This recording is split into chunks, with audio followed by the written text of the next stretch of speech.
online, on digital, and on 88 to 91 FM. BBC Radio 2. Russell Brand. You're listening to Russell Brand on Radio 2. I'm in Manchester. I am joined, of course, by Matt Morgan. He's down in London in charge of switches. Hello, Matthew. Hello, Russell. Are you all right? Just about. Good lad. Mr. G, the poet laureate of the show, he's also down there. Are you all right, Mr. G? You're allowed a microphone when I'm not there, aren't you? No, I'm not. I've got to share Matt's. Good. Because I don't like the idea. He's allowed a chair. He gets a chair. Good. All right. Well, that's okay, as long as there is some benefit to my absence. Thank you very much for all your comments about Live Earth last week. Oh, that were an adventure. Opinion seems to be divided on whether it was any good.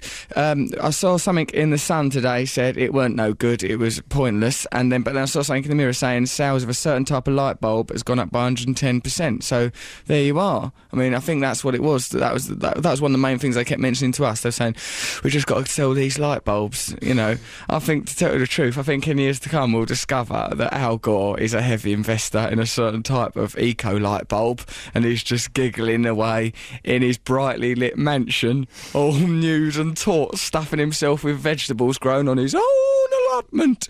I had a migraine, of course, last week. I tried not to go on about it, but didn't succeed. I got this email here from Vicky. Dear all, listen to last week's show on the internet. Sorry to hear Russell had a migraine. After hearing you had one, I looked up migraine in Louise Hay's book, You Can Heal Your Life. She believes any illness is caused by negative emotions / thoughts. I've had a look at that book, Louise Hay's You Can Heal Your Life, and she thinks, yeah, she herself, like, I think this is true, cured herself of cancer just out of sheer, I mean, you could snort, out of sheer willpower. It's offensive to say that every illness is caused by negative emotions, because say someone's got, you know, a really terrible disease, then that's like saying, you want to cheer up, mate. Yeah, I suppose it does seem a little bit like a slur on the sickly, some of the people in society to whom we should be being most supportive and kind, rather than undermining and saying it's your own fault, cheer up for Christ's sake. But I think she's saying that even those emotions aren't your own fault. It just puts you in a position of control and authority over your conditions rather than feeling like a victim. Now, what she reckons I need to do, this woman who is acting as Louise Hay's kind of emissary, says, for migraine, it says on page 185, she says, it's a dislike of being driven, resisting the flow of life, and sexual fears. But, like, of those three things, dislike of being driven, I quite like to be driven. I certainly wouldn't like to go anywhere on the bus. Resisting the flow of life, I don't know. Do I resist the flow of life? No. I'll go right where the old flow of life takes me. Sexual fears. I don't know what that could be. Because you've probably run out. Women.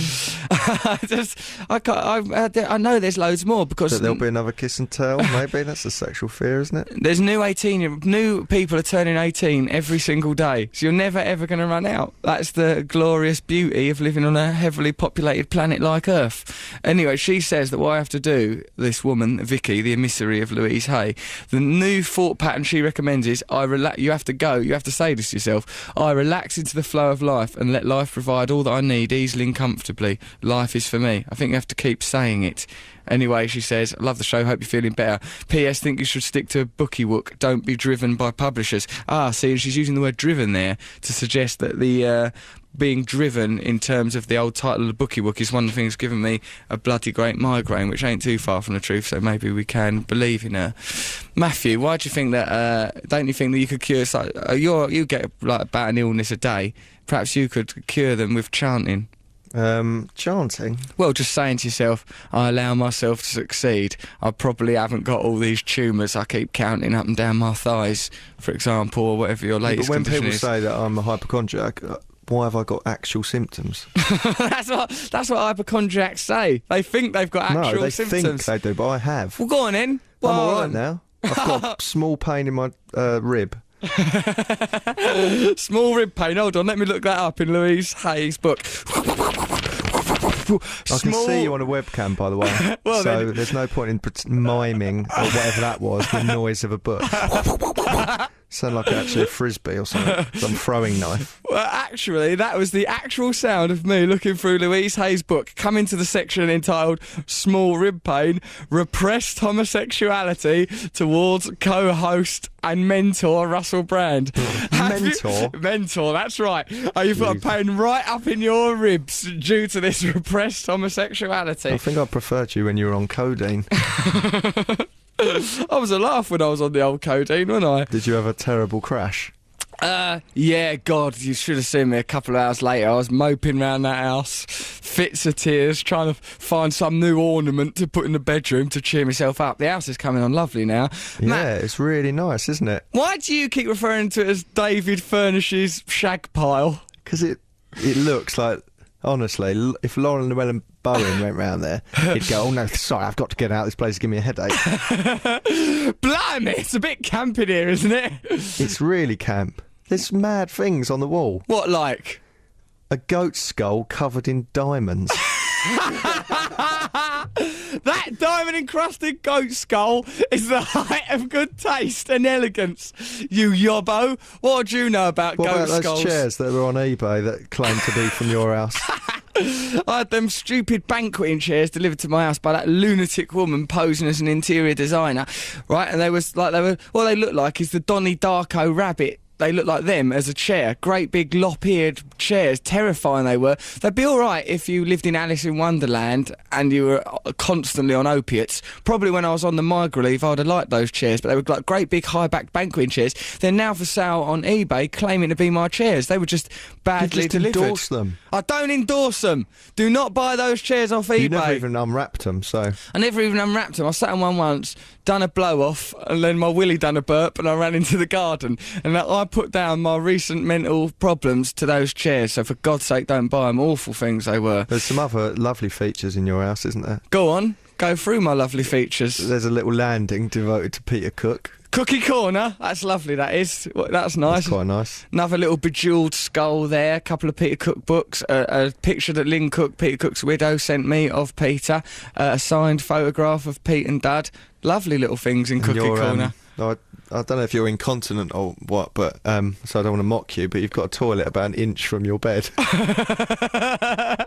That's bad design as well, isn't it? To have a toilet an inch from the bed. Fortunately, that's being replaced by a gorgeous black toilet soon, so it won't look so out of place in my Fill it gorgeous... with ice and put a bottle of champagne in there.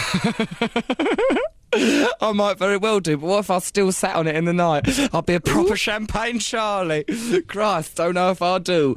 Yeah, this is from Dean Taylor from Wigan via Brisbane. What a lovely fella he is. Good day, Matt. Matt first. Russell, Mr. G, Mr. Nibs and Mikey. Nick is now a fully fledged member of this squadron and ought to be mentioned.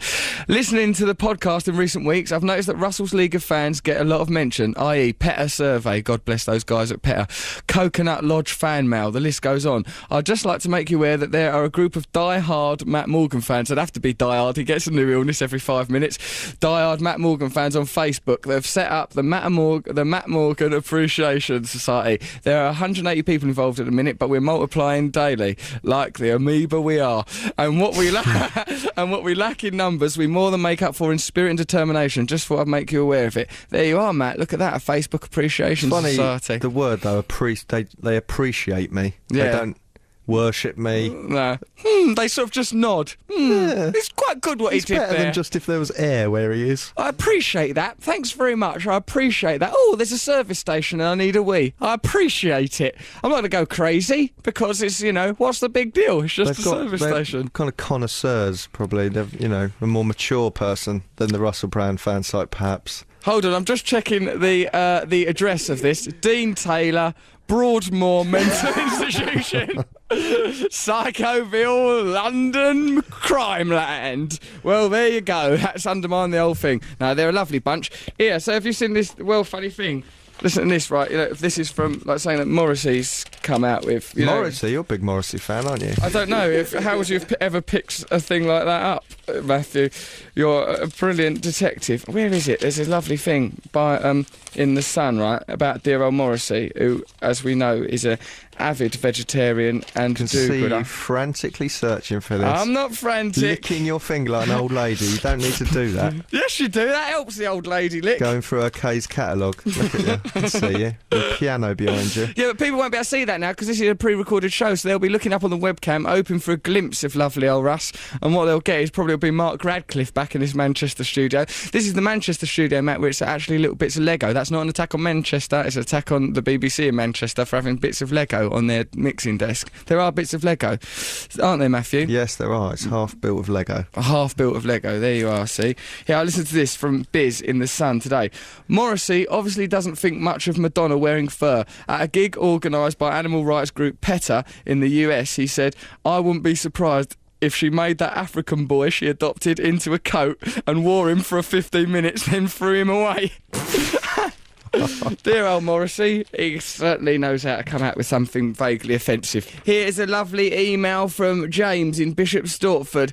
Dear Russ, Matt and G, well done on the Live Earth thing. You've done well spite of that headache. After your recent successful plea to make listeners vote for you to become the sexiest vegetarian, I thought I'd bring it to your attention that you are nominated for the National TV Award for Best Entertainment Presenter. People can vote for you by visiting www.nationaltvawards.com. No, don't cheat at another poll. It's not cheating, it's called manipulating. The winner's podium would be a good platform to launch the revolution, don't you think, says James. Don't you think it would be a good time for you now to mention what Ant and Dec are really like? In particular, their somewhat controversial views on Hitler, fox hunting and bringing back slavery. Well, it does need to be put out there, James, you know, that Ant and Dec, they're living in their ivory towers, and they them lads. No, we met Declan in Los Angeles. He was ever so lovely, really nice, and I met Ant once. But that doesn't mean that I shouldn't win that National TV Award. I think it might be nice to get that. What's the actual title of it? Best Entertainment Presenter. Do I not want to be that?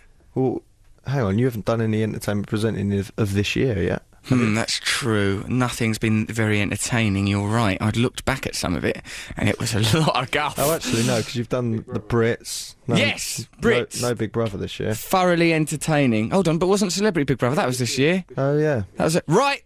Nice little award for old Russ, nationaltvawards.com. Go on, vote for us, because it'll be ever so good if I win that award. I'll go, and I'll say stuff. You can get me to say stuff. Oh, thank you. I'll go, and that'll blow your mind. Imagine that, I'll be there. You know, I'll probably wear a coat or something. Here's a nice... Yeah, I would like that. Go to that, make me win it. Go on. It's Who are anyway. the other people? Well, probably people that thoroughly deserve it, I imagine, like Jonathan Ross and Dec, isn't it, normally? And Graham Norton and, you know, I don't know. Oh, good old Naughty. I call him Norty because he is naughty. I likes him. Well, so I don't know who's up for it. I've not looked. This is the first I've heard of it. But now I know it exists, I'd enough like to win it because it'll be unusual, wouldn't it? It'd be good for me to win that award. I think it's on ITV, that programme. It'd be a whole new different audience for the revolution. On which note, this is from Dave Smith. Found this quote from Lenin for you, re the revolution. All our lives we fought against exalting the individual, against the elevation of the single person, and long ago we're over and done with the business of a hero, and here it comes up again, the glorification of one personality. This is not good at all. I'm just like everybody else. And that is the sort of sentiments I'd like to endorse from here inside my great big stupid hairdo and persona. But then Dave Smith continues, but then again a bald ugly man would say that. Lead us, Russell. All of your fellow champagne socialists, I don't drink, at King's College, Cambridge are behind you. That's good to have the intelligentsia behind us. Well, we need them. What on earth have you done to convince the intelligentsia to join you? Probably, Matt, it's my natural charisma and charm and instinctive revolutionary tendencies. Like Fidel Castro said of Guevara, he was the revolution, he had it all about him. And perhaps I've got this essence, so there's no need me to sit around reading about bleeding Engels and Marx and economics and what you'd actually have to do to have a successful revolution. Perhaps I've just innately got it within me. Here he goes. We're right behind you, says Dave Smith of King's College, Cambridge. Perhaps we could start the revolution here, smash up the chapel real good. Although I think that chapel's probably lovely, Dave, isn't it? Probably after the revolution. Will we still have chapels? Yes, but they won't be about religion. They'll have statues of you in them. Lovely great gold statues encrusted with diamonds, decorated like my own fair home. They're not real diamonds, I couldn't afford that. P.S. Why not call the book My bookie wook from any bag of skag down and out and edgy to any A-list slag and Europe's fittest veggie. That's a good rhyme, Dave Smith. Well done. You've proven yourself to be a noble revolutionary, and I'm very happy because I remember when I first started to be able to go out with girls that had been to Oxford or Cambridge, it was a very exciting time because them well-educated girls, a lot of them, they're up for it. Matthew, have you ever been out with an Oxbridge educated woman? No. You want to, mate? I'll tell you what. If there are any Oxbridge educated women that fancy a bit of rough, and when I say rough, I mean the rough. Like, imagine Bill Sykes, if you can, from Oliver Twist. Imagine going out with him if he had a crystal meth habit, then takes you on a date down Wimpy. That'll be the kind of evening you could have with Matt Morgan. Why do you always say that I'm on crystal meth? You can't even get it in this country, can you? I don't know. I've never tried. I've never had no crystal meth. That's slanderous. It didn't come into fashion. No, you're very good. You only have the occasional glass of wine, to my knowledge, because of your various trumped-up allergies. Revolution, say Stephanie and Ben. Russell, we're proud of you. My name's Stephanie. My mate Ben and I just became school reps through backwards dealing. Oh, well done. School reps? What's that mean? Representatives of the school? They're repping it, baby. They're repping the school. Prefects. It says, look, what it says here, they continue to Steph and Ben. It means we're in power. We both think you're freaking amazing. We've decided to put your revolution in place. The whole school is full of humming kids who don't do A-levels and spend all day back home in their hair. Plan is take over our year, then the school, then pretty much the whole world. Thank you very much for your inspiration. We'll tell you when we've revolutionised everything. Good work, Stephanie and Ben. I watched that, the Michael Moore film, Sicko. Oh, is it good? What did you watch it It's online? brilliant, actually, yeah. Tell me about it. There's a bit in it where Tony Benn, Yeah. you know him? Yeah, Anthony Wedgwood Benn, he was originally known as. He's a Labour MP and sort of old-style kind of socialist, the likes of which we don't have much in this country no more. Yeah, he said that, because obviously in America they pay for all their healthcare and there's loads of people who can't afford it and stuff. Yeah. And Michael Moore's interviewing Tony Benn, and Tony Benn says, if the government tried to take away the NHS, there would be a revolution in Britain. Really? People would rise up. Why do you think, so what, the NHS is somehow as ingrained in our culture? We fed up think... with- Yeah, that's how we think we should be looked after by the government. You should get free healthcare. In So- America, if you're in a car crash, right, Yeah. and you're unconscious and you're taken to the hospital in an ambulance, Yeah. then you get a bill for that ambulance ride, you get all these sort of things. And if sometimes your health insurance company will say, no, we didn't organise that, or didn't tell you that ambulance company was okay, you should have told us before, even though you're unconscious and in an accident. That's terrible. So they say, no, you've got to foot the bill for that. It's mental, their system. Yeah, that's no way to carry out an health system.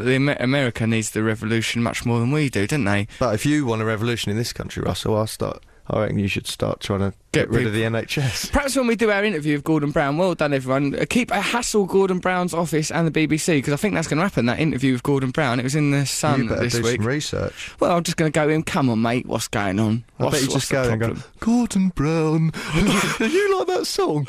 Gordon Brown, are you textured like Sun? Go on, give us a cuddle. I won't, I'm going to do a proper good interview. Come on, you better think of some questions as well. Everyone think of some questions that they'd like me to ask Gordon Brown. Send it to us here on what's our text number?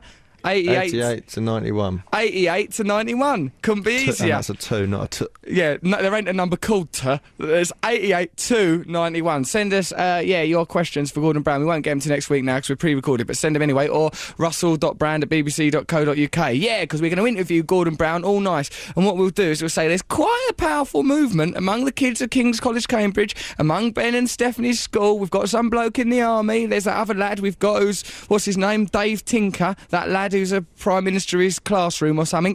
All these people are right up for a revolution, so we'll get Gordon Brown right up against it. I've just emailed you, says Danny in Mansfield, over the past few weeks, and I ain't been mentioned. Me and my friend Steph will be with you the whole way during this revolution. The Madonna set at Live Earth confused me very much. What was she doing? Who was that bloke? Was he possessed? I liked that digger bloke. He was alright, wasn't he? Yeah, I can't remember what the band's called that they're from, but everyone texted us to People, tell us. yeah, that we should be respectful to them, didn't they? Yeah, they're good, apparently. Digger. We Can liked you him. see that piano behind you? Yeah, oh yeah, there's a piano behind me, yeah. Can you play something? Yes. Now... You went to drama school, obviously you could play something. Of course I can. Don't think I was wasting the government's money while being trained at the expensive Essex County Council at the Drama Centre London. I was there learning. Now, my favourite track when I'm 64. No, now I'm going to play EastEnders. Woo! Yeah, man! Is that what they tell you at drama school, to play how EastEnders makes you feel? EastEnders makes me feel radical. It's making me feel turned on. Can't you play anything on a piano? No, can you? How am I meant to know how to play a piano? Everyone knows something on a piano. Not me, mate. I know acting, comedy, talking, that's it. That's where my talents end, I'm afraid, and quite frankly, they'd scarcely begun during that list. So hold on, why should I be able to play the piano? Imagine you could. I've got no time to learn to play a piano. I'm under enormous pressure. I don't know if I've mentioned it before the show when you're like getting me down, giving me hard time when I'm trying my hardest just to make life work. We weren't. Yes, she was. Bullying it was. I've seen it hundreds of times. Online, on digital, on the edge of a tantrum at any minute. It's Russell Brand. Whee! There he goes. This is from Matt Gowshall.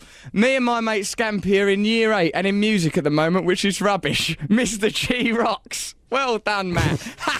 Year 8, how old are they? You should always have a mate called Scampy. Of course you should. That's probably why my childhood was such a sham. There was no one called Scampy for miles around. All there was them Scampy fries, and we all know what they smell like, don't we? Right, kids?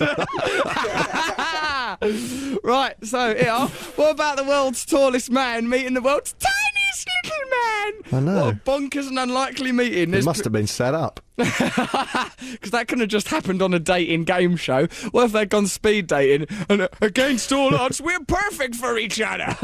What do you know? He's much too little, I'm much too tall. We're the original odd couple. Pop him in your pocket, wander down the shops. So the little one doesn't. I think he looks like a thumb with a face drawn on it. Yeah, he looks like when someone's had an accident and the tip of their fingers got cut off and then fingers grown back. In fact, Nick, our agent's had that happen to him, and he looks a bit like the world's smallest man. Give me, right round the finger area, give me a high five. This is from the Mirror today. Give me a high five, pal. The world's tallest man, Bao Zishan, meets the little fella hoping to be recognised as the shortest. I wonder if, like, they're... I mean, I hope this doesn't sound like an ignorant question, but I wonder if, like, he looks to me like he's completely compass mentis and everything, the world's shortest man. I mean, he's in this photograph, he's looking skyward, he looks quite reflective and contemplative, like he's well on the ball. In the end, right, it goes, not that it's easy getting the 7'9" Bao shaking hands with 2'4" Ping Ping yesterday. He Ping Ping, is that his name? In the end, 19-year-old he. Oh, that's confusing. His name's he, so it's difficult to read that. In the end, 19-year-old he was lifted on the table while Bao, 56, sat down so he could grasp his new friend's hand. Oh, it does look odd. The odd couple, here, were introduced in Batao in China's Inner Mongolia province. They were both born. Where both were born. Oh, obviously they were both born. Anyway, I think that's quite Did they teach you to read at drama school? It's a really confusing article because they've got names like Bao and he. It's difficult to know where it's, where it's an impersonal, where it's a personal pronoun and where it's their names and what's going on. It was baffling. And anyway, that bloke, I've seen this great big tall fella stabbing a dolphin or something. Or he helped a dolphin by pulling stuff out of its stomach. What an odd way to live life, just pulling things out of a dolphin's stomach. How did he know that it needed it? Because they couldn't get anything to go long enough, and then someone said, I know this bloke who's got really long arms. And he went and done it. They could just have easily gone, I know this bloke who's like a tiny little thumb, stick him down in the dolphin in a ski mask. He can solve this issue. So there you are. So, well, all in all, I'm right behind both they're both born in the same place. That's a bit bonkers, isn't it? Both men were born in the same... Chernobyl. By a quirky coincidence, both these bonkers guys were born in Huntingdon Life Sciences. What are the chances of that happening? Along with the world's most headed man, who had up to 14 heads. All up and down his back like a stegosaurus. He just, the little fella, he Ping Ping, he wants to be in the Guinness Book of Records, and why not? Get him right in there. So he's got to be measured, just don't and then shut other it people while will he's be in measured. there, because he'll be squished. No, I think, you'd have to go around the world making sure that he is absolutely the But smallest he's one. hoping to be. So there must be a method of, like, crouching a little bit to try and win. Of course there is, or or just standing in a little imperceptible trench, or They going... should hang them by their feet, so that they're... Matthew! No. He's got feelings. What then? Get off with him. They should hang him by their feet to see how much they want to be in the Guinness Book of Records. Still want to be in the Guinness Book of Records, do you? Give him a little kick, use him as swing ball. That's out of order. He Ping Ping got feelings, you know. So would that woman say that he's small because he's got issues? You need to speak up at work. It's made you shrink. Look in the mirror and say, I allow myself to be a great big tall Robert Wadlow, Tom Selleck Magnum style man. Then jump in a Ferrari and solve a crime. You'll have the time of your life. Yeah, yes, there's some things that are clearly biological realities, like He Ping Ping's height and Matt's constant disorders with his little ribby wibs. What's this business here? Look at this from someone called Meakin, Alex Meakin. Dear Russell, Matt and G and the rest, I'd like to inform you lot that I just watched a video on YouTube, that's how he spelt it, in which there was a football match created in a computer game, Pro Evolution Soccer 6. Your team was as follows: Stephen Merchant, Anton Deck, Mr T, Phil Mitchell, Ken Kutaragi, Peter Kay, He-Man, Bono, Phil Harrison, Justin Lee Collins, Michael Jackson, the Frosty's Kid, Graham Norton and Russell Brand versus Brazil. Unfortunately, that's good, I want to see that. Unfortunately, due to Russell's defensive role in the game, he didn't feature in the highlights until he was substituted in the 80th minute to make way for Mr T, who went on to score the winning penalty in the shootout. Imagine that. This is sort of a virtual world with me in a football team with Mr T. It's good, isn't it?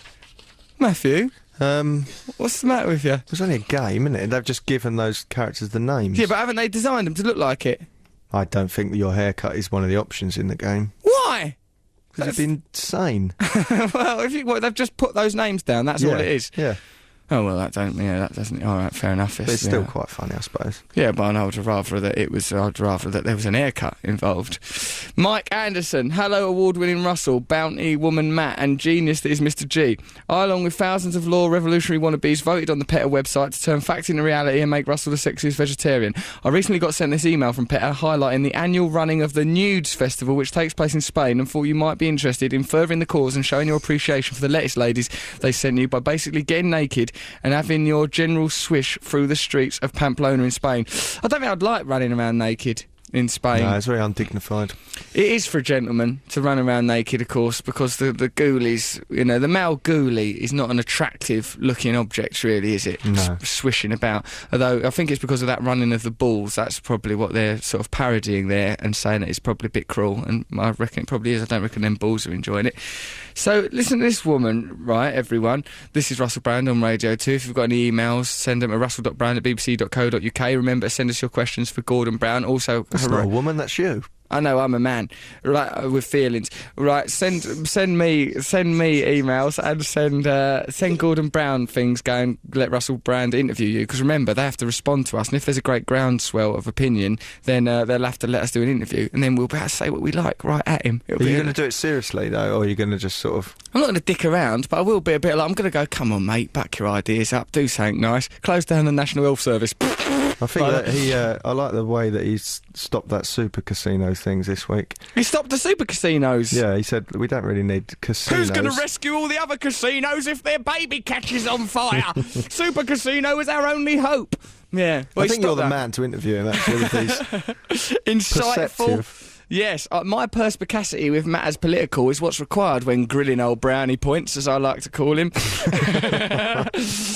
Yeah, send us those questions and inquiries to russell.brown@bbc.co.uk. Also, hassle the BBC and hassle Gordon Brown.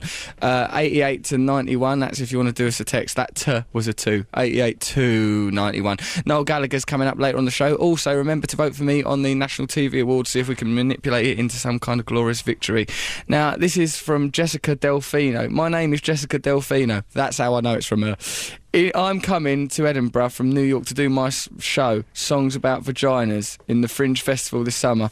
I sing quirky, funny, ribald songs, many of which are about vaginas. Also other juicy topics. Hello. I'll be in Dublin for the Bud Light Comedy Festival, July 26th to 30th, then on to Edinburgh. I think I'm going to be in Dublin at that time, and so are you, actually. In fact, we're doing the radio show from there. And then I'm going to be in London with the Trachtenberg Family Slideshow Players. I'm writing in the hopes that you'll consider having me as a guest on your show. My show is unique. I thought you'd like it, as it is explicit, not for kids. Not that unique. Ain't it? Because why? Because there's them vagina monologues, which is some women talking about vaginas. That's not songs. Suppose so, yeah. But then if someone does a dance about a vagina, I mean, where's it going to go? Someone doing, I don't know, some sort of like a sculpture of a vagina with beans on it. I'd go and watch it if she sang with her vagina. If she can sing out of her vagina, I'm there. Even if she can just play a triangle with it, like, I think that would be an impressive feat. But singing a song about a vagina is, by and large, that's the same as singing a song about anything, isn't it, really? Sing a song about Pol Pot, sing a song about a kettle, it's just a song. But perhaps they're good. So it's up to you lot, listeners of the show and podcast, if you want us to have Jessica and I believe what we're calling it now is Jessica and her singing vagina. If you want her on our show, this is your show. You should interview Gordon Brown through her. Hello. Hello, Gordon Brown, about these casinos. Sorry, I couldn't hear that. It was a little muffled. Come on. 4 more years. 4 more years. So, it's up to you. We'll get her on if you like. She's going to be over in the country. She's called Jessica Delfino. Check her out on MySpace if you want her on our show. Tell us. If you don't want her on, we won't get her on. It's up to you. You're in charge. We're responding to people power, creating the ultimate democracy, except it's a bit different because it's a dictatorship. But remember to vote for me on them TV awards. Now then, what have we got here? Stuff. This is from Nick, claiming to be from Watford. Did you know that honey is the only food that doesn't spoil? Honey found in the tombs of Egyptian pharaohs has been tasted by archaeologists and found edible. What perverts! They're down there in a tomb, dipping their fingers in everything they find. I wonder what this bandage tastes of. I wonder if I'm allowed to cuddle this Egyptian king. Them archaeologists are unprofessional from the sounds of things. I suppose it's just pure sugar. It's just pure sugar, so nothing can go wrong with it. Honey is the only food that will not spoil, and because it's made by those excellent little guys, the bees. God bless them for that, toiling to make us a delicious load of honey. But what is it, though? Do they secrete it out of something?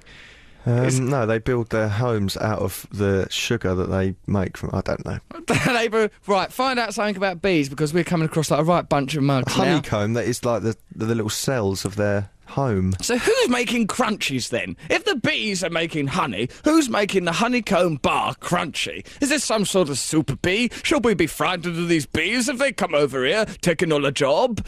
On the other hand, and he goes, maybe we can use honey as a key part of the revolution as it lasts forever by making a huge statue of you made of honey so your adoring fans, bikini-clad ones, can lick you forever. On the other hand, maybe it would just make a huge mess and wouldn't help in any way. So long, and thanks for all the fish. Well, there's only ever been one fish, young Nick, and I'm afraid it died and is now a keyring somewhere, I believe. So, look, information. Now, on the live Earth, through the blur of my headache, I was talking about, look at this, how do bees make honey? Look at that, look, someone's just given me this information. This is young Nick, who works on the show. Handsome Nick, he's earned the nickname of. Honeybees use nectar to make honey. Nectar is 80% water with some complex sugars. In fact, if you've ever pulled a honeysuckle blossom out of its stem, why would you do that? Nectar is the clear liquid that drops from the end of the blossom. In North America, bees get nectar from flowers. Like, look, how are they making it? I want to know what goes on. They get the nectar, and then which is made of complex sugars, and then they turn that into honey. They use their long tube-like tongues, like straws, to suck the nectar out of the flowers. That's why they say the birds and the bees then, isn't it? That's why, because it sounds disgusting. They use their tube-like tongues to suck out the nectar, then store it in their honey stomachs. That's not the proper name. That's what Winnie the Pooh had. Yeah, he had a little tubby honey stomach. I've got a honey tummy. Bees actually have 2 stomachs. Their honey stomach, which they use like a nectar backpack, and a regular stomach for which they do blow-offs. The honey stomach holds 70 milligrams of nectar when full. It weighs as much as the bee itself. Well, that's mental, because what does the rest of the bee weigh? Honeybees must visit between 100 and 1,500 flowers in order to fill their honey stomachs. This is my honey stomach. Hey, you kicked me in the stomach. Get off my honey stomach. You kicked me in the honey stomach, then you pinched my leg. What's going to be next? The honeybees return to the hive and pass the nectar on to the worker bees. Here you go, guys. Take that from the honey stomach. These bees suck the nectar from the honeybee's stomach through their mouths. Oh, guys. These house bees chew the nectar for about half an hour. During this time, enzymes are breaking the complex sugar and the nectar into simple sugar, so it's both more digestible for the bees and less likely to be attacked by bacteria whilst it's stored within the hive. Bees then spread the nectar through the honeycombs, where water evaporates from it, making it into a thick, juicy, honey-like syrup. The bees make the nectar dry even faster by fanning it with their wings. Once the honey's good enough, the bee seals off the cell with a plug of wax. The honey's stored until it's eaten. Beeswax. Beeswax. Mind your own beeswax, copper. Oh, well, so there you go. That's how it's made. We now know that. We've just got a little bit cleverer, unless you already knew that, in which case you've had your time wasted by goons. Hi, Russell, Matt and G, you three sexy devils, says Cheeky Vixen. Russell, you are mistaken about eating at night. Contrary to popular belief, your body does not care about or recognise the time of day that you eat. It's more a question of how many total calories you consume throughout the day. Thank you. No, because that's not true. How come all Premiership football clubs then stop their players eating at 6 p.m? They know what they're doing, those bonkers But guys. that's not to put on weight. That's probably just because they don't want them to, I don't know, be sluggish in the morning. You'll have a nightmare. Look at you, you're vulnerable. Don't eat any cheese before bedtime. Red Sky at night, Shepherd's Delight. It must be a fact. You'll store it all into fat if you're just lying there doing nothing. This woman's bonkers. No, she's called like Cheeky Vixen. What's she know about science? Cheeky Vixen. And now we go over live on Science Discovery Channel to Cheeky Vixen for her theories about digestion. Hi, I'm a Cheeky Vixen. If you look inside my honey stomach, you'll find it's all filled up with mush. I want to do a programme about tunnels, secret tunnels. Do you? On Discovery Channel, yeah. Where are you going to start? Where are there any secret tunnels that you even know about? Loads in London. Are there? Ex-nuclear bunkers. Why are you into secret tunnels so much? Secret tube station. Well, not secret tube stations. Closed down. Secret. Yeah, there's a tube stations down there. Go past Aldgate. There's this new one. Yeah. Okay. Well, you want to go down? You want to do a programme? Let's try and get commissioned. Yeah. What, are you going to front it? I'll front it. Matt Morgan's secret tunnels. Well, that sounds a bit odd. It does, doesn't it? It sounds like you bending over, crouched, looking up your own bottom for an answer to your endless health problems. Okay, well, Matt Morgan's secret tunnels, we'll get that commissioned. Let's try. Right, ring up. If you're right, these are the things you've got to do. Bother Gordon Brown. Bother the BBC about the interview. Vote for me to win National TV Awards Best Entertainer. Bother the CEO of Discovery Channel. Just like, first of all, let's have this as a tiered campaign. First wave of it, just go, why are there no programmes about tunnels? Right? Featuring Matt Morgan as a presenter in a long coat. In a long coat, wearing like them light things that doctors have on their heads. Because in the then I'll middle get of their access to all the secret tunnels. You can just go down there. I'm sure we can organise it if you no. want to go down a secret tunnel. What's this about? Are you not having it off much lately? Why have you suddenly got this curiosity about getting yourself down some clammy little hole? I was reading a book called Underground London. Yeah. Right? And I've always had an interest in tunnels. I don't know if I've ever shared it with you. You're always on about it, potholing. Do you remember when we went to Dover Castle? Dover Castle? Was I on drugs? I think you... No, you weren't. Well, how come I don't remember a single bit of it? We went bit underground in the tunnels and we hid in a thing, and then we hid in a chalk tunnel, and then all these people came and you went, there's a dog loose in the woods. Yeah, that was brilliant of me to have done. Were you that. on drugs?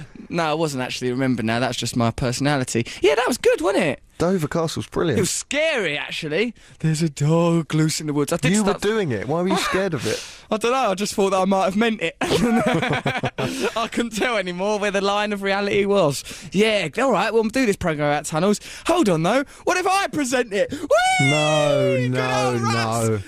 Russell Brand's Tunnel Madness. We're deep, deep under the ground. Russell Brand's Tunnel Madness. What's that sexy sound? It's probably Russell or a scary dog. Maybe it's a wasp's stomach or a frog. It's Russell Brand's secret tunnel world. Now on the piano. Russell Brand's secret tunnel. Woo! No, let's let Matt do this programme. It's going to be good for his career. So, bother the CEO of Discovery saying, why are there no... Why are you saying CEO? Because that's what you say. You say that. It's an American company. Are they? I don't know. I just couldn't think what else to say.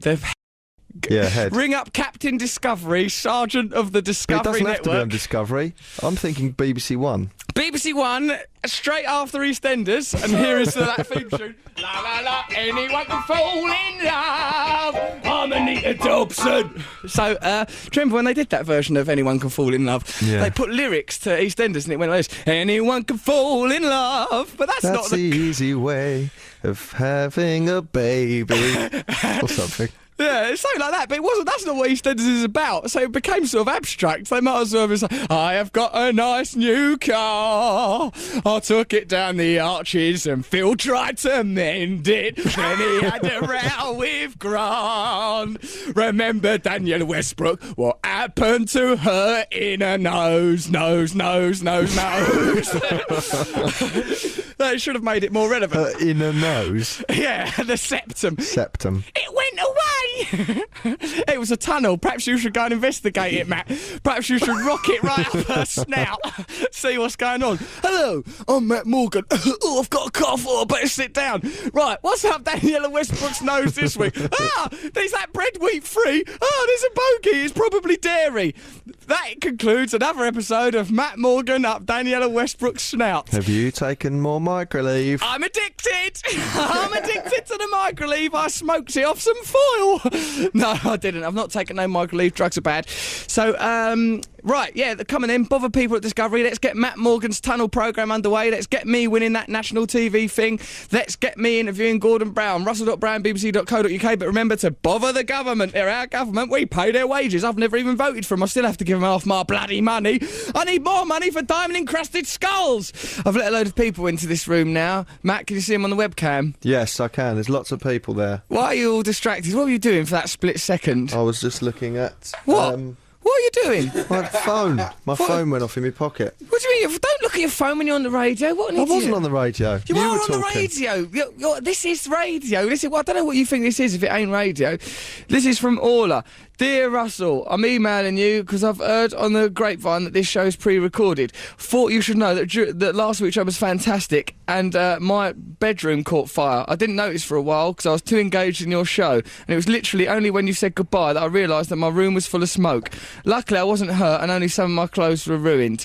It is, however, an indication that I can't be trusted to listen to your show alone. For this reason, I think I should come to the studio next week so you can keep an eye out for fires. That's love from Orla. Orla, ironically, while watching Live Earth, caused a lot of ecological damage. Pollution, carbon footprint, great big bloody one, bloody nuisance. Right, so use like make noise so people know the studio's got people in it. Go, hooray! There you are. Listen to the enthusiasm of these poor jaded individuals slum around the studio that had to be in here for half hour before the show while we tried to prepare things and me and Matt bickered like twerps. This is an email from John from Romford. Dear Matt G, Mickey, who doesn't even work here, and Russell, did you know a pig orgasm lasts for over 30 minutes? How would we know that? Because it was on telly when Rebecca Lewis did it to a pig. There's climaxing for 30 minutes. Perhaps that's just because she's particularly good at giving orgasms. Perhaps when you have one with Rebecca Lewis, anyone does one for 30 minutes. I mean, I think she's got something alluring about her. Particularly... Oh, you're joking. Well, particularly since she's done that thing to a pig. I thought, if she's going to do that to a pig, what's she going to do after a couple of jars of cider? Take her back to my place. You know, that's the sort of thing that's How do they through know my mind.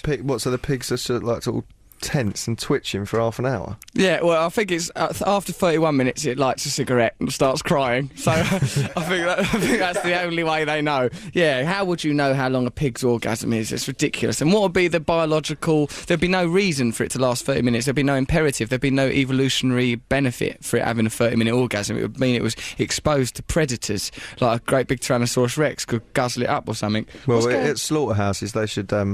bring them to climax and let them have their last half an hour on Earth. Nice.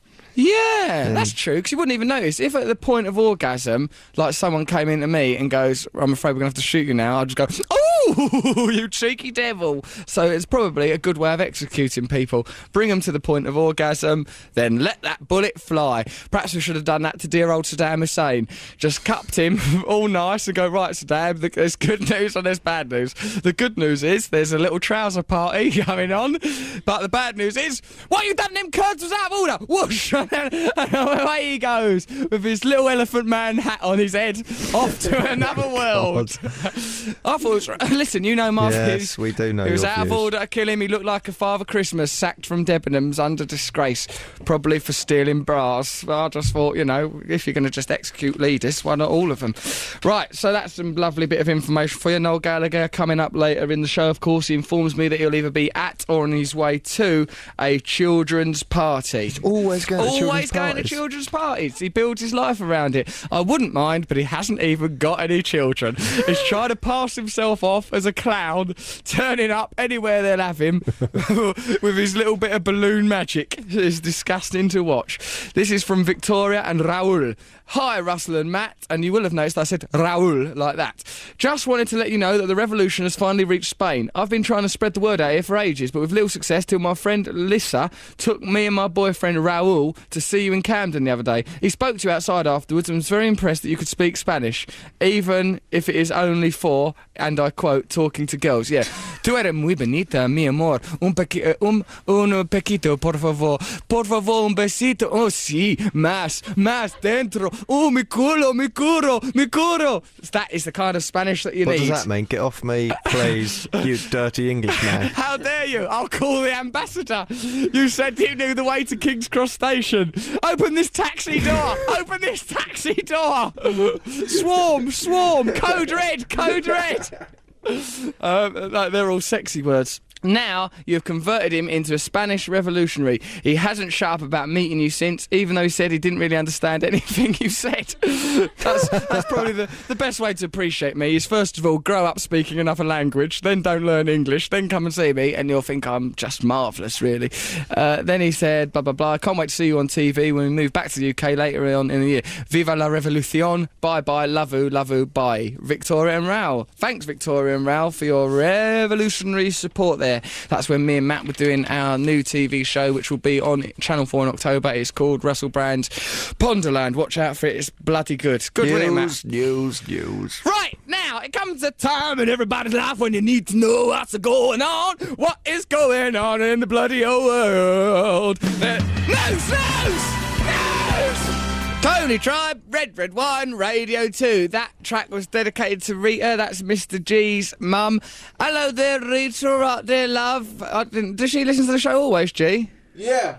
Good. Well, here, that's dedicated to you from your lad and from all of us here. How is she? Is she all right? Yeah, she's good. Good! Well, get better anyway. Get better. Even if you're already good, why not get better? That was the news just before. We didn't hear any of that. I hope everything's okay in the world, because we're doing this a bit earlier on in the day. So, let's do that thing. Oh, right, guess what? We've got Baz Bazalget's phone number. He's in charge at Endemol and stuff like that. He's got a lot of power in telly. They make a lot of lifestyle documentaries, a lot of documentary science type programmes. Perhaps they might be interested in a little bit of the old Tunnel Vision. Matt Morgan's Tunnel Visions. That's a good name. What about that, yeah? It's got to have a good hard sell in the title, though.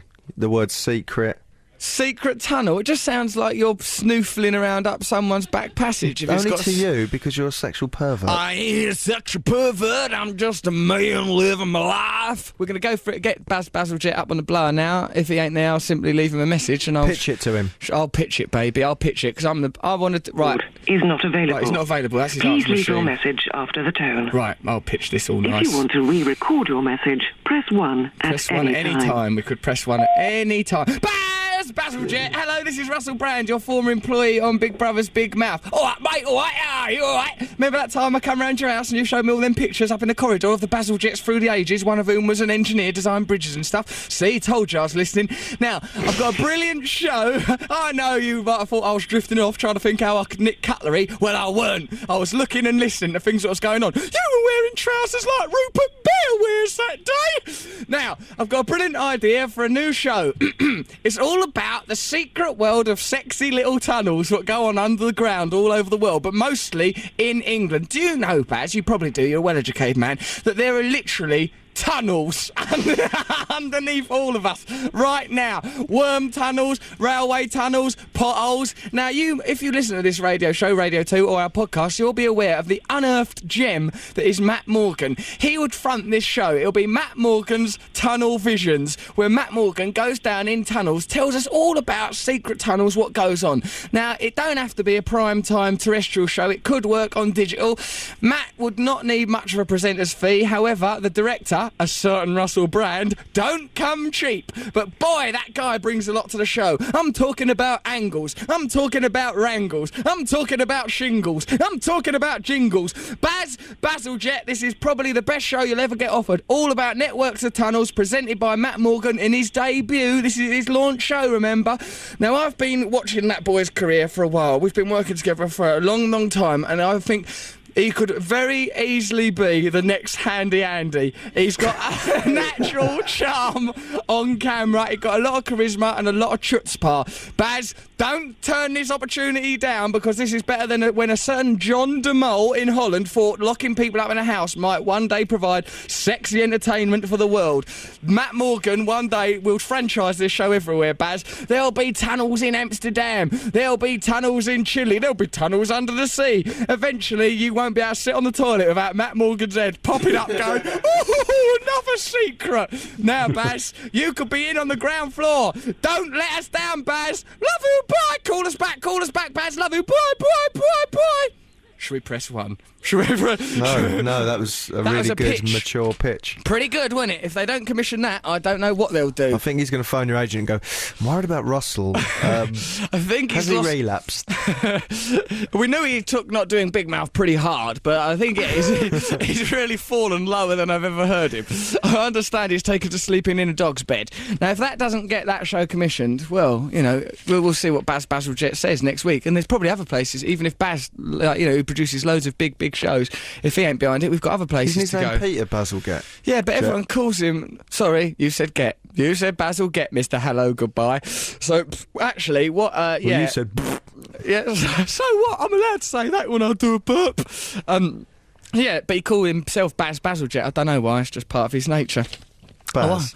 Yeah, I wonder what he'll think about getting left that message. He's actually quite powerful, but, you know, what can he do to us? We've got our own production company, we're fine. You have put the phone down, haven't you? Oh, thank God. Yeah, because he won't listen to this. He's too busy up in his ivory tower. Here's a nice letter from Danny in Mansfield. I've emailed you the past few weeks. Oh, we told you. I've read you. You starved cow. How many emails from her are there? Here, this is from Jonathan. Dear Russell, as a local councillor for your fair borough of Camden, that's North London where I live, I thought I would send you the review of Live Earth I've put together for our local paper, the Camden. Camden? You live in Hampstead? That is still the borough of Camden. No, it's not. It is. It is. Is It's it? the same. Yeah, I think it's the same borough. Okay, yeah. sorry. Yeah. Thank you. It's just a nicer, We were trying to be posher, old. Yeah, exactly. more elitist, bourgeois part of Camden. Yeah, but I don't know. Come on, I've lived in some Yeah, man. Oh, I used to live above a pub with David Bowie, selling crack to kids. No, we didn't. Nor did David Bowie. I'm sorry, I take it all back. As a devoted fan, I thought you'd like to know that I've done my bit to ensure that I help you in your quest for global domination by saying you were by far the best thing about that day. Thank you. Thanks for making the Pussycat Dolls almost bearable. Don't you? Is that something they say? Don't you? I'll bet you get your girlfriend was nice like me, don't you? Don't you? I bet you wish your girlfriend was nice like me, don't you? Yes, I really do.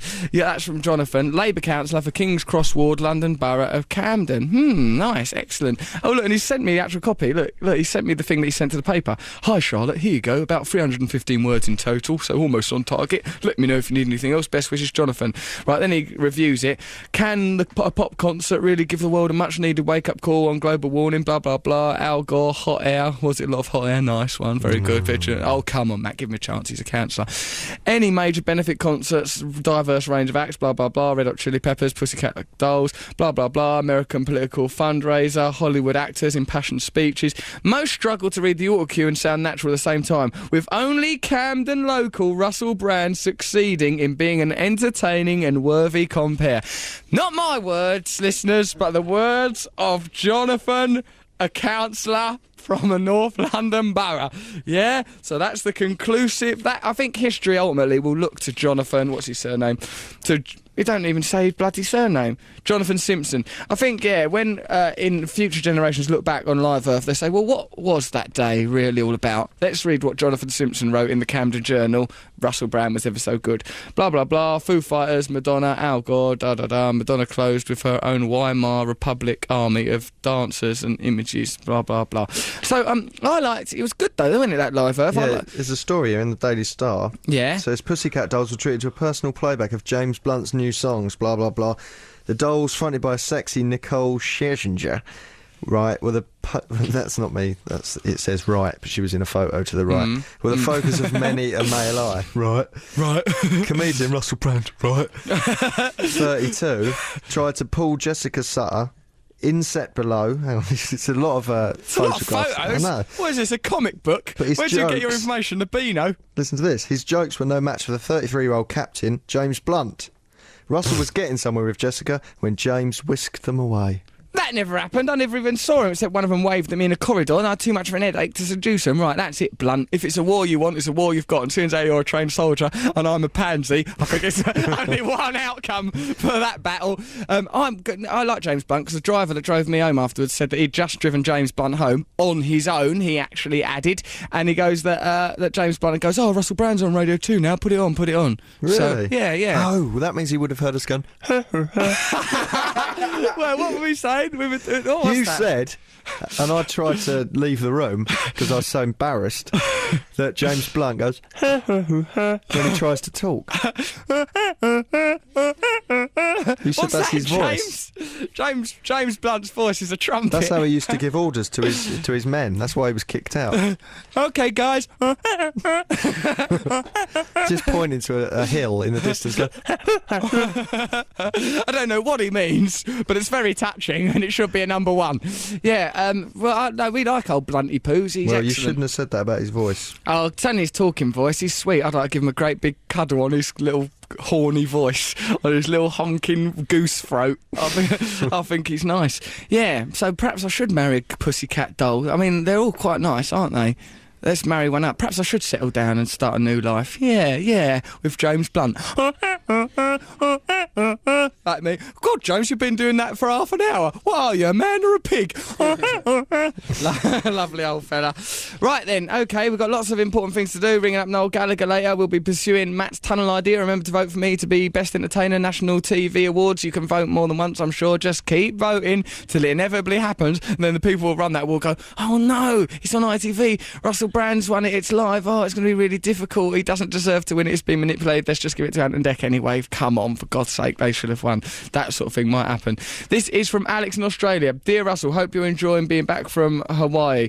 I've been stranded in a beautiful prison myself. I'm in Australia. Cue Matt Morgan. I came out with the intention of being here a couple of years for a very particular reason, having failed miserably at that purpose within a month. It was a treacherous girl, it were. Cue Matt Morgan.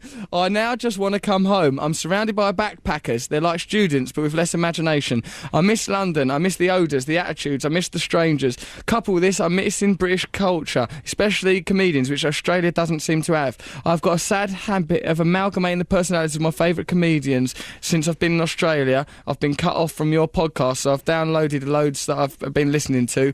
With no other comical impetus, I'm slowly becoming a podgy, worse-looking version of you, and a fameless version at that. Wandering around Australia in a faux .cotton accent, pining for Marmite and demanding girls give me a cuddle. Unfortunately, people just seem bemused and scared. Take heed, Russell. Do not be too quick to abandon those who already love you again. Oh well, I might come back to London soon, so people can tell me to stop ripping you off and pull my finger out. Ooh, that sounds like a really filthy set. He ripped me off and then pulled his finger out. Half hour later, I was still in ecstasy. So send me messages of support or on this thing, and he gives an Australian number. Well, Matt, you know better than anyone what it's like to be stranded in Australia. Remember when you fell off that boat and turned into an international incident? Remember? Yes, I do remember it. Yep. Very painful memories. I remember when he went on about every time he mentioned Australia. The fruit's nicer there. A mango really tastes like a delicious Coca-Cola version of a mango. That's what he'll say, Jeff. You mention Australia. It's to old true. Matt. The food in general is much better over there. The quality of Don't life's be better. disloyal. He put his arm round our Queen. How dare you put your arm round our Queen? That bloody Australian Prime Minister. You'd like it there. Would I? Yeah. Why? What's there? You scratching around the dirty streets of London. I like it there, the cobblestone streets. Me, old Jack Scratch, Victorian gent, wearing my cloak. My cobblestone streets, my cane. I likes it. That's how I'm happiest. A black cat wanders by. I do a little blow off in its general direction, lift up my eye Until patch you and get wink. through your front door and you're in your glitter palace. Welcome to the Glitter Palace. It's Gay Willy Wonka's boudoir. It's like a Christmas time toy from MB Games. Girls, you can design your favourite palace. Imagine it. You could put jewels on everything, even the toilets. It's my bejeweled folly. Too much money and power. Whee! The more delicious power and money. Yeah, hold on. The revolution is looking in good shape. I'm getting very bored of these This bejeweled things. revolution is so stupid. Why? Such an abstract idea. Of course it is You've at got this to have stage. policies. We've got policies, but they're quite hardcore, so I'm trying to keep them on the back burner to a later stage. It's a This is lot your of- stupid population control stuff. Yes, it is my population control stuff. What of it? It's one of my best policies. It's not enforced anyway. It's just we just suggest after you've had one child, don't have any more. Abandon the idea of family. We're all one family now. Reduce the population of Earth by 50%, and that would eradicate poverty. Live in a leisure society. We'll elevate technology to look after us. We won't have a currency no more. No more religion. Just lots of lovely, sexy cuddles Do you all know over how the long world. it would take to reduce the population of the world by 50%? 50 years if each couple only had one child, as we all die off all it would nice. take a lot longer than No, that. it's 50 years. I've done studies, mate, on newts when I was a kid. I had a lot of newts. Off came the little willies with What? the nail clippers. Oh, you didn't Soon they was didn't all... just suggest they don't bring. Hey, newts, right? Newts are a loving couple of newts, but I'm going to ask you something here. I'm going to ask you in the only language you truly understand, and that's the international language of nail clippers on your genitals. Oh no! No, I never nail clippered them on the genitals. Those newts knew what they were I getting don't in know for. what PETA are thinking, giving you that. I'm like a Dr. Mengele sort of character. No, I'm not. Hey, I'm a good vegetarian. I support vegetarianism. I do my level best to live an ethical lifestyle in my bejeweled palace of opulence. The goat skull that you probably had removed from the goat. I need it to be warm. I like that goat. He's very chipper. Have him on the wall by Monday morning. But bejewel him, mind, if he's not bejeweled. No, that goat's been dead for over 100,000 years because he was a particular type of goat they don't have these days. It's the only type of goat that would do Is on that marble. what the interior designer told you? That's right, yes, the interior designer, I've got it, like, the first interior designer made a right balls up of it all. Second one, like, I've been having a bit of a romance with, it's going very well. It's nice. She the lady who bought that 9-foot candlestick around when I was there. Yes, that was for Gulliver, my big giant candlestick. Yeah, it's nice. Do you like my new candlestick? Yes, it's very nice. It's solid silver or something ridiculous. I mean, obviously we're going to put jewels on it and hang a mouse's paw off it, just a skeletal one. A few of those. Listen, right. I'll only, honestly, after I'm going to go back to living a very nice, impoverished lifestyle after about a year. It is bad to have all this stuff. But remember... What about the other day? I was around his house and he goes, we were in the office, which is on the top floor, and he goes, Matt, this is the brain of the house. So what? You said the front door was its willy. No, I said the front door was its mouth and the cat flap was its bum. We couldn't work out what its willy was. It was the bedroom. We spent an hour of that when we were supposed to be writing the script for Live Earth. No, he said the bath was its willy. Oh yeah, the bath was its willy because it makes all those bubbles out of it. Yeah, that's right, yeah. But instead of writing the script for Live Earth, I was we just tried to make humouring the you. house a body. I was humouring you. You was meant to be writing the script with me instead I know, of but I was just- pretending the house was a person. You started it going, this is his brain. I was going, yeah, imagine that. You go over there and draw a picture for the interior designer. I'm upstairs to be a brain. Right, now the basement's in shoes, so it's got to have rubber flooring, and it's got to have laces as well. Make them out of a goat's brain.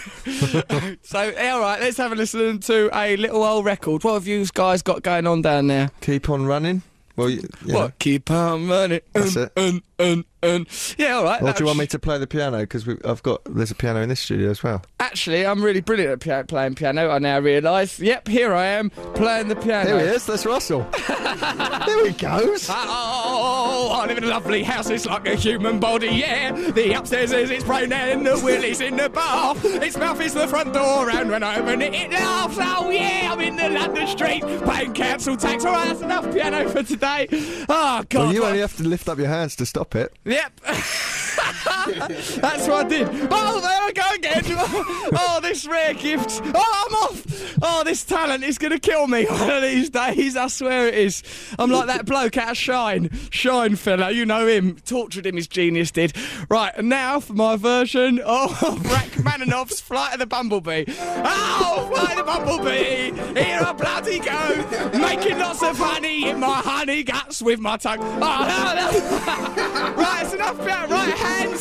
Stop hands, damn you hands. Just stop playing whenever you want, Russ. Yeah. It's these jangling hands of mine. I can't. Yeah. Oh, Christ, another hit there. Right, now let's put that as a double A-side with When I'm 64 and get it out. This is from Simon in Glasgow. Yeah, my cousin's had a baby. Well done, Guy, for having a baby. He's off in America somewhere. a man. I know, that's the real highlight of it. But it's either a baby or a whoopsie. I can't remember, but either way, he's very proud of it. Simon in Glasgow says, no, it's definitely a baby. I just want to say it is, and well done, in case they think that was an insult, because I've seen a photograph, they might think, well, how could he have made that mistake? No, it's definitely, I've seen a picture, it's a lovely little fella, or girl, but it's a baby nonetheless. They really must know what sex it is now. No, they didn't say, they just went, well done, there's this baby's happening now, congratulations. I've not seen Guy for a bit, I should go America and see him really, he wanted me to sort out Morrissey tickets, but then, I don't know, there's a lot of pressure in it. Now, well done on that baby, that's the main message. Now then, so remember last week we were talking about how Yorkie bars, other chocolates are available, are aimed at men and everything. Well, yes, don't feel scared. I'm not doing anything unusual. This is a letter from someone called Simon in Glasgow. He said he heard that, and like last week, and it struck a chord with him because a few years ago he was at university. He was looking to earn some extra money. His mate Fat Dave found you could get money for taking part in focus groups. Right? Then they got part of this focus group where they had to ask, where they asked about what they thought about the Rat Pack. That's weird. Why would you be asked about that? The Rat Pack's already been sold. Then they went to some old lady's house where they held these focus groups, and they sent us through to their sitting room where there was a group of 18 and 21-year-old lads and a lady in a power suit. Then we found out that lady was from Yorkie. First off, we were asked to show pictures of what it was to be a man. Oh, that's why they had those pictures of the Rat Pack. In many ways, it was a profound question which necessitates careful consideration. However, what happened was just a bunch of lads showing pictures of footballers, drunk people, drunk footballers. I remember an articulate student bloke broke the pattern of monotonous cliche by showing a picture from the film Seven Samurai in which a man makes a stand against his enemies knowing that only death awaits him. That's what the revolution's about. Oh no, only death awaits us. Oh Christ, I knew it. I knew I wouldn't be able to live in my bejewelled palace forever. Soon I'll have to make a noble stand. Not yet though.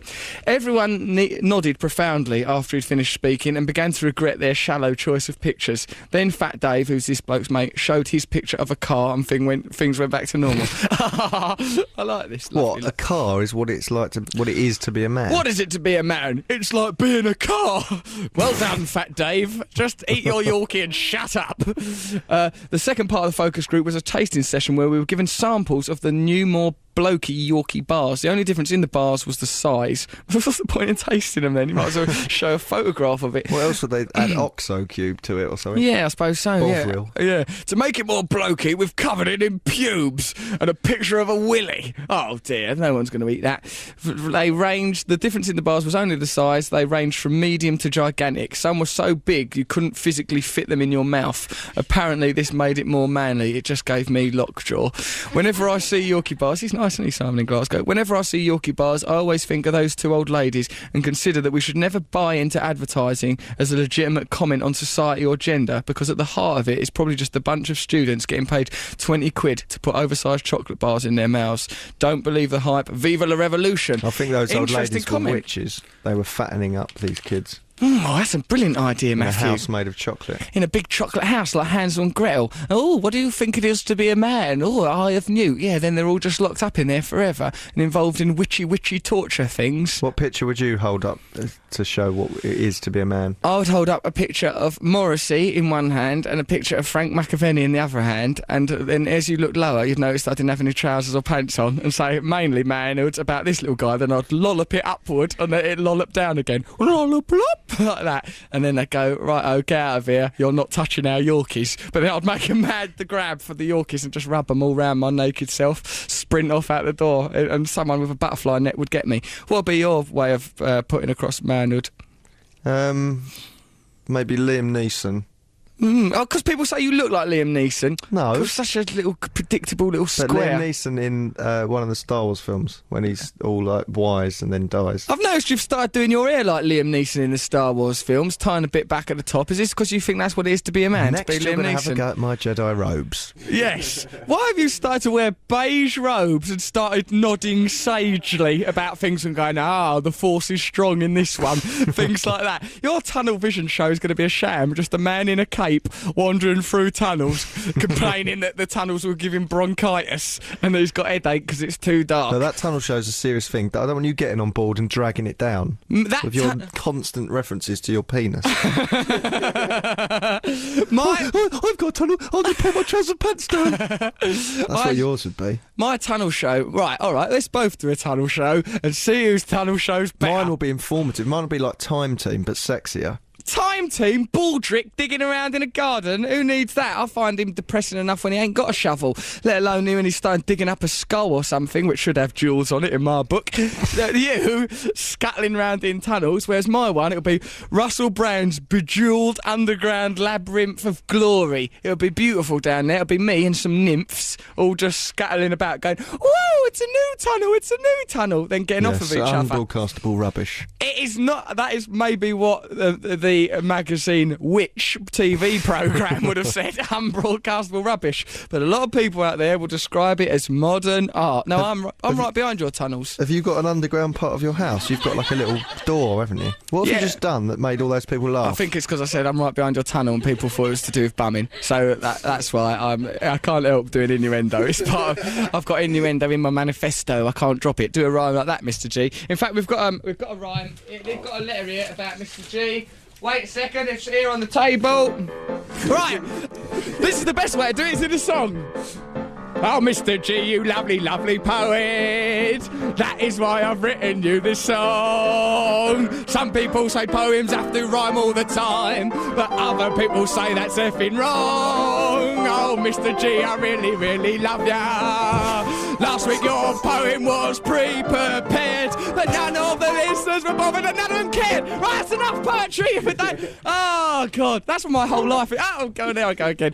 Oh, I can't get enough of this old Joanna. Tickling the ivories is a way of life for me. So this is from Chris Chang. Dear Russell and Matt, I'm a regular listener and particularly enjoy Mr. G's impressive displays of poetic eloquence at the end of the show.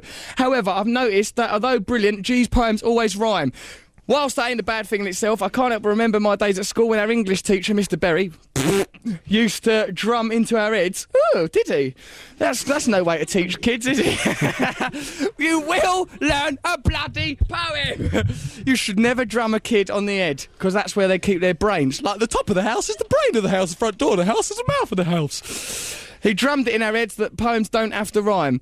Does they have to rhyme, says Chris Chang. That is the wrong tense of the verb to do there. Given Mr. G's particular talents, I think he may be the man to prove me wrong and wonder if he could come up with a poem at the end of the show which doesn't rhyme. No, I like 'em rhyming, Chang. What's wrong with you, lad?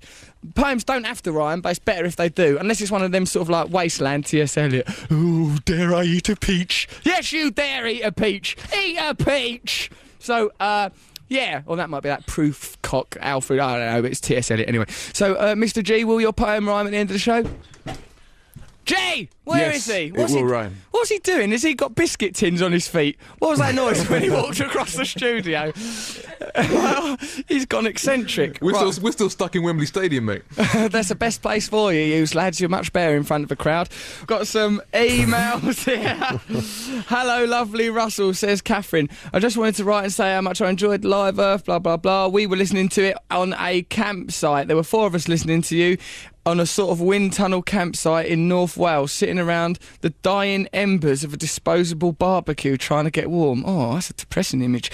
I had about 4 layers on and a hat and a scarf and gloves, and I was drinking wine out of a plastic mug. Had it not been for your fuzzy brain ramblings, I would have gone home. Luckily, the toilet block also had Radio 2 on, so even when I went for a wee, I could still hear you. Perfect. I think all places of accommodation should take on this initiative. Perhaps they could include it in your revolution. Yeah, well, after the revolution, we will be broadcasting constant messages into a microchip inside your brain. It's going to be great. That your broadcasts go live to toilets around the world. I think it is, actually. I like that, because what I like the idea of is people cottaging, frottaging, glory holing, just being able to be in constant touch with the inspiring voice of casual sex. It is me. Anyway, I hope you feel better now. I'm looking forward to the Bookie Wook coming out, and I love your show, I do. That Bookie Wook is killing me, the pressure of it, but I'm working so hard on it. Because you've left it too late to do your own work, haven't you? So hard. Right, because what I haven't done is I've done it all into a tape recorder, then someone else typed it out, and then I've got to go through it and go, oh no, change that. that? Put that bit there, or I didn't mean that, or I'm not admitting to that, or I should never have said that. That was never proven. I'll see you in court, things like that, right? And it's hard. Oh, it's hard, the bookie book, so you better bloody appreciate it and buy it, because I need a bejewelled stairwell to be fitted by the weekend. Yeah, also, I know it is wrong, because one of the main tenets of the revolution will be absolute economic equality, and I swear God, I'll push for it. I just got carried away by the trappings of wealth. You would never live like that. I will, honestly. I think it doesn't make you happy, like nice luxury things. As long as everywhere, when we live in our pods after the revolution, right, as long as everyone's got Sky Plus, I think, but everyone can have it. We will equal things out. You are elitist. I'm not elitist. What about when you wouldn't go in a normal taxi when you had to have a Mercedes taxi? When was that? Around the time of about the last 5 years. Yeah, but no, remember, I'm struggling with drug addiction. You can't condemn me. Default to that. Yep, I can. Struggling with drug I think everyone should be equal, but you don't really, do you? Listen, I'm a drug addict. Don't question me. I'm the leader. Right. Go to the gas camps. I think a little trip to Traitors Cove might be required for Matt Morgan. These questions might sound a lot more resonant hanging from a cliff edge. No, because I know I've done a lot of silly things. It's very easy. You get caught up in the material world because that's the context we live in. You get caught up in fashion, you get caught up in sex because you live constantly bombarded with it. Images of advertising are around us constantly. Lifestyle choices are incessant and unrelenting. But occasionally you get a little broadcast from inside yourself that makes you realise the only things that are important are love. And though it's hard to relinquish it, I'm part of the celebrity machine and I'm egotistical, so I do get stimulated. But the part of me that is most powerful is the part of me that's spiritual, and I will overcome these things. I pledge that. As soon as I've got enough bejeweled stuff, I've had my fill of groupies, then watch me. I'm going to be so spiritual. I really am, because I've got it within me. I will do it. I'm not going to let people down. It's not enough fame, glory, all that. It's meaningless tripe. We've got to do something worthwhile and valuable. The only things that make me happy are when you have beautiful moments with people, when you find someone new and you think, you've made them happy. That is more important. I'm just, because I've got addictive tendencies, I think, try and fill your life up with glamour and glory. And sex is brilliant fun, isn't it? I mean, that's not just me saying that. Everyone's well into it. But I'm not going to pursue it like this forever. I'm going to grow out of it. I promise. I'm working on it. Now, apparently, Mikey has got a fan group. This is Joe and Pippa. We love you, Mikey. Joe more than me, actually. Are you in this room? Yeah. Oh, my God. They're in this room. They've infiltrated the fortress. Could they come on camera so I can judge them? Matt just goes, can you come on camera so I can judge you? They're glorious, beautiful young women. Which ones? All of the ones by the piano. These are Joe. Who's Joe and who's Pippa?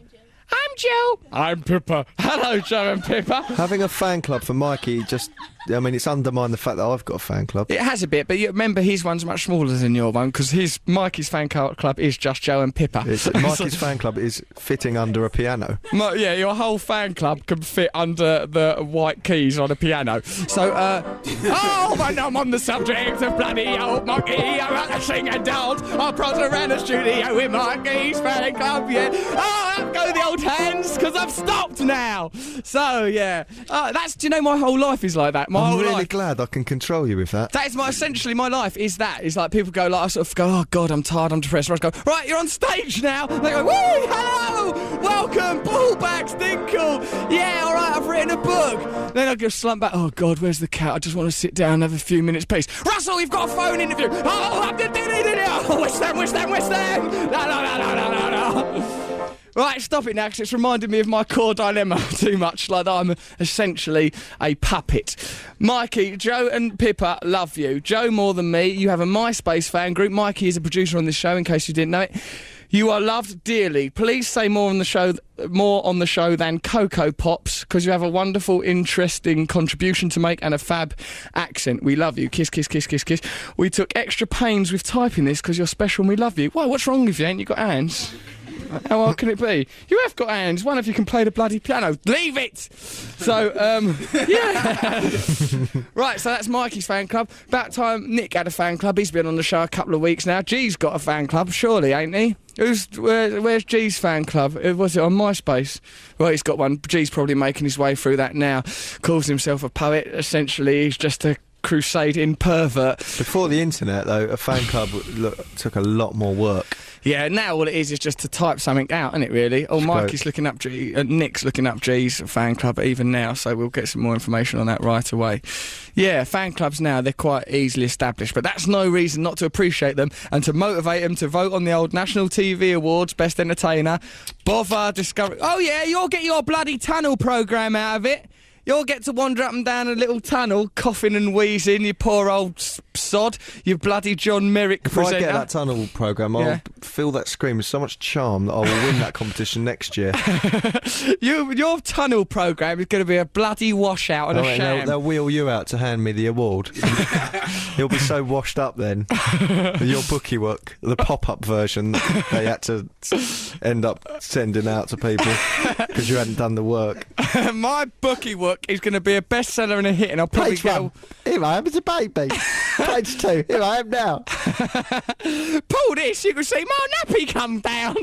Press this button and my microphone wand will extend. That's basically how it happened. Oh yeah, there was a bit when I was on drugs. But I love you!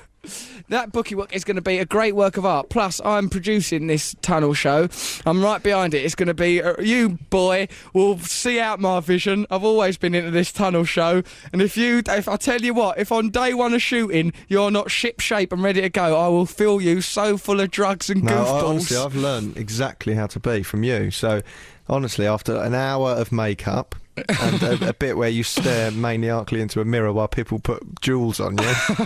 I've seen it all, you know, I'm just going to be so professional. That is essentially how television's made, yeah. The maniacal stare, vital. The bejeweling, essential. I went in your dressing room the other day, there was 2 Japanese girls doing your hair. There's a lady doing your makeup. There's someone organising your jewellery on the side of a couch. What a show, though. What a show. Hey, makes it all worthwhile when you see the product. Russell Brand's Ponderland, that'll be on in October. Look out for that.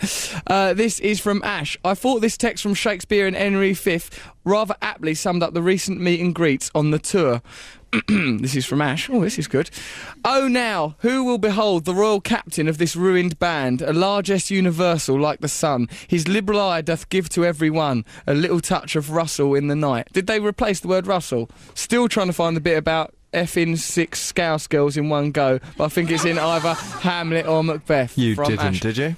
There was not nearly 6. That's a complete exaggeration. 4, 5? Yeah, 4 probably. Now... This is from... How do you do that? How do you organise that? I know how you organise it. I mean, once you're actually there, how do you, carry it out? Willpower, exertion, and a lot of commitment, and full use of all limbs, head, and the other appendage, the emperor, which governs the whole operation. How do they know when to swap over? Do you play this? Right, turn around! Okay! Oh, hello, you again! No, it's a giddy old roller coaster ride. You're back already. Is that carried out in a disabled toilet? It's very difficult to carry that out. If you are disabled and you go to one of Russell's gigs and you're busting for a wee afterwards, I mean, join the queue, really. Listen, a lot of the users of the disabled toilets are in there. I don't keep the door locked, so the primary function is as a lavatory facility, so they can just carry on. As far as I'm concerned, that lifts the whole experience, makes it more, it enhances the quality, and for me, sex appeal as well. I enjoy the whole bus. You should ask the owners of all the places, the stadiums that you play at, you should ask them to change the sign on it so it just says Russell's Sex Office. And change that with big crazy taps. Don't have a go at the taps and say that's very insensitive. That's not insensitive because taps don't have feelings. Yeah, but you said the taps are crazy and you gave a pejorative intonation to the taps, which I use. Anything about disabled people. There's no way you're doing that tunnel show. No way. Forget it. I run this show. Now you hater of people in wheelchairs, you better issue a good apology right away. I'm sorry to disabled taps. And people who use them. There, right, that's that dealt with. They probably ate them as well. I don't think so. I like those taps. So the show's nearly over. I don't think we've got time to speak to Noel, really. We've only got 8 minutes. It'll be berserk. You know what he's like once he starts, he goes on. What I'm going to do is I'm just going to ring him up in a minute and just pretend it's on the radio, see if it makes any difference to his personality. G, why don't you do your poem, mate?